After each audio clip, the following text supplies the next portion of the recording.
સ્થાનિક સ્વરાજની ચૂંટણીને હવે ગણતરીના દિવસો બાકી રહ્યા છે. આજે સાંજે 5 વાગ્યા પછી પ્રચાર પડઘમ શાંત થઈ જશે અને આવનારા 26 તારીખે દાહોદ જિલ્લાની 254 તાલુકા પંચાયત, 50 જિલ્લા પંચાયત તેમજ નગરપાલિકાની 36 બેઠકો માટે ચૂંટણી યોજાવાની છે.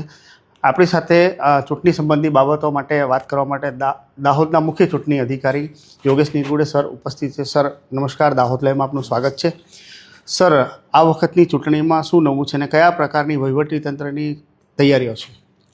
હવે આપ જાણો જ છો કે દાહોદ જિલ્લામાં જિલ્લા પંચાયત અને 11 તાલુકા પંચાયતોમાંથી અને નગરપાલિકા, જો દાહોદ નગરપાલિકા છે એમના માટે ચૂંટણી યોજવા માટે જઈ રહી છે. મતદાતાઓ જો છે એ કોઈ પણ ઇલેક્શનમાં સૌથી ઇમ્પોર્ટન્ટ હોય છે, તો એમને કોઈ તકલીફ ના પડે એના માટે જિલ્લા ચૂંટણી તંત્ર તરફથી બધી જ સગવડો ઊભી કરવામાં આવેલી છે. મતદાન મથક ઉપર પણ કોઈ પણ એમને તકલીફ ના પડે એના માટે હેલ્થ રિલેટેડ સુવિધા હોય, પીવાના પાણીની સુવિધા હોય, છાંયડાની સુવિધા હોય, બાથરૂમ, વોશરૂમ, બધી સુવિધાઓ જો છે, જો મિનિમમ બેસિક ફેસિલિટીઝ હોય છે બધી જ ઊભી કરવામાં આવેલી છે. આરોગ્ય તંત્ર પણ સજ્જ રાખવામાં આવેલું છે. કાયદા વ્યવસ્થાની પરિસ્થિતિ જળવાઈ રહે એના માટે સ્થાનિક પ્રાંત અધિકારીઓ, એસડીએમ શ્રીઓ અને એસડીપીઓ શ્રીઓ એની સાથે સાથે સ્થાના અધિકારીઓ જો છે એ પણ સતત પ્રયાસ કરી રહ્યા છે લોકો સુધી પહોંચીને કાયદા વ્યવસ્થાની પરિસ્થિતિ સારી રીતે જળવાઈ રહે એના માટે પણ લોકોને પ્રેરિત કરી રહ્યા છે. સર, આપણા જિલ્લામાં ઘણા લોકો એવા છે કે જેમને ખબર નથી પડતી અથવા વયોવૃદ્ધ છે, તો એમના માટે મતદાન મથક સુધી લઈ જવા માટે કેવી તૈયારીઓ છે?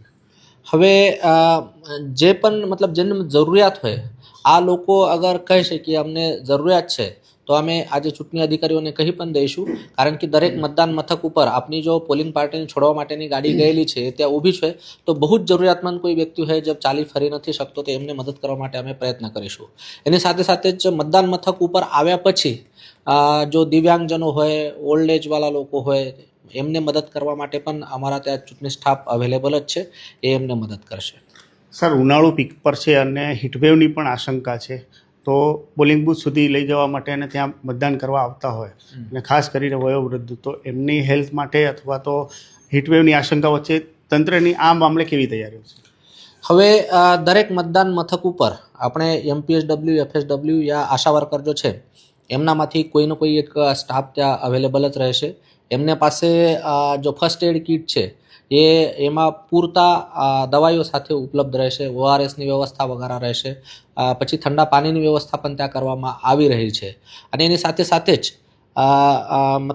આજુબાજુના જો હેલ્થ સેન્ટરો છે ત્યાં આપણા જો એમ્બ્યુલન્સીસ ઊભા હોય તો એમને પણ હાઈ એલર્ટ ઉપર રાખવામાં આવેલી છે કે કોઈ પણ તકલીફ પડશે તો તાત્કાલિક ધોરણે આપણ સારવાર એમને આપીશું. અત્યારે ઉનાળાના સમય છે અને એપ્રિલ મહિનો છે, તો એટલા માટે હું બધા મતદાર મિત્રોને વિનંતી કરું છું કે સવારના સેશનમાં જ 12 વાગ્યા પહેલાં વધારેથી વધારે મતદાન કરે, જેથી ઉનાળામાં બપોરના સમયે એમને કોઈ તકલીફ સહન કરવી ના પડે. તેમ છતાં અગર કોઈ બપોરે પણ આવે તો પણ જે આપનું મતદાન મથક છે એના આજુબાજુના જો ખાલી ઓરડાઓ વગેરે હશે એ ખોલીને આપણને ત્યાં લોકોની બેસવાની વ્યવસ્થા કરવાના છે, જેથી કોઈને પણ ધૂપમાં ઊભું ના રહેવું પડે. અને જો દિવ્યાંગજનો હોય, મહિલાઓ હોય, ઓલ્ડ એજવાળા હોય, એમના માટે સ્પેશિયલ પ્રાયોરિટી રોજ પણ હોય છે કે એમને પ્રાધાન્ય આપીને એમને તાત્કાલિક મતદાન થાય.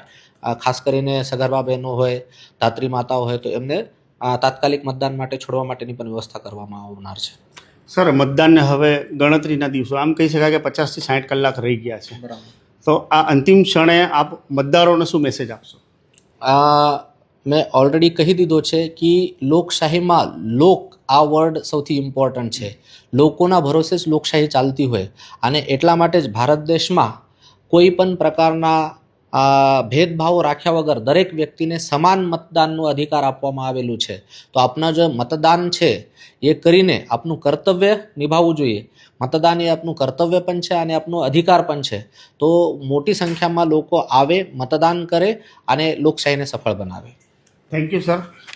ઉનાળાનું સિઝન છે, ઉનાળુ પીક પર છે, એટલે વહીવટીતંત્ર દ્વારા એવી અપીલ કરવામાં આવી છે કે તમારું મતદાન 11 વાગ્યા પહેલાં કરી દો, જેથી કરીને સારું રહેશે. મતદાન માટે એટલા માટે જરૂરી છે કારણ કે તમે એક વોટ નાખવા જાઓ છો તો તમે ફક્ત 2 મિનિટમાં તમારો વોટ નાખીને આવી જાઓ છો, પરંતુ તમારે મતદાન કરવા સુધીની તૈયારી માટે વહીવટીતંત્ર 6 મહિનાથી રાત દિવસ તૈયારી કરતો હોય છે અને જે રૂટીન કામગીરી હોય છે તેની સાથે સાથે વધારાની કામગીરી કરીને તમે સારી રીતે મતદાન કરી શકો, 100% મતદાન કરી શકો તે માટે વહીવટીતંત્ર કેટલાય દિવસોથી મહેનત કરતું હોય છે. તો આપણી પણ ફરજ છે કે આવા સમયે વહીવટીતંત્રની જે મહેનત છે તેને આપણે વધુ સફળ બનાવીએ અને તેમને વધુને વધુ ઉર્જા મળે તે માટે 100% મતદાન કરીએ. આવા જ નિયમ સાથે અમારી દાહોદ લાઈવની ટીમ પણ આપને અપીલ કરે છે કે 11 વાગ્યા સૌથી પહેલાં એટલે કે પહેલાં મતદાન પછી જલપાન એ સૂત્ર સાથે આપણે આવનારી 26 તારીખે 100% મતદાન કરીને આપણી મતાધિકારનો સંપૂર્ણ રીતે ફરજ નિભાવીએ એના માટે અમે પણ અપીલ કરીએ છીએ. ધન્યવાદ.